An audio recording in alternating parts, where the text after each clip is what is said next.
ikkita value signal, ikkita победа signal, ikkita relay. Bu video men shogirdim uchun, yaqinda shogird olaman, o'sha shogirdim uchun. Keyin meni so'rab zeriktirmasin. Shogird qara, ko'r. Rol orqasidan signal bosganda chiqadigan pitaniya topasan, main switchda ishlaydi. O'sha проводani topasan-da, shuni uzasan, keyin uzding. Xo'p, rol tomonga kelishini kuzattirni o'rta yag'iga berasan. Xo'p, keyingisi uzilgan tomoni qoladi, nay tomoni laxtaga qoladi. Uni shunda kuzattirlar bu tomoniga bittasi yo'laysan.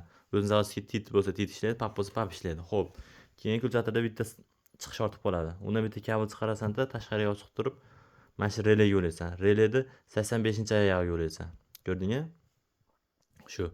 Xo'p, relayda shunda 30 bilan 86-raqam qolyapti. Uni ikkovini bitta qilasan-da, pilsga berasan. Pilsga o'tkazib bersan bo'ldi, tamom. Endi relayda 87-raqam qoldi. Uni shunda победа signal bilan value signalga berasan. Tamom. Ko'rdingmi? Shu massalarni kuzovga qatarasan. Победа signal o'zi kuzovda massa oladi. Mana shu holat ulanadi shogird. Mendan so'rab zeriktirmagan.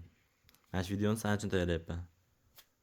Tushunarli bo'ldi. Cho'tka qilib, silliq qilib tushuntirib qo'ydim. Chaynab-chaynab og'zingga tuflab qo'ydim. Endi yutib olsang bo'ldi, shogird.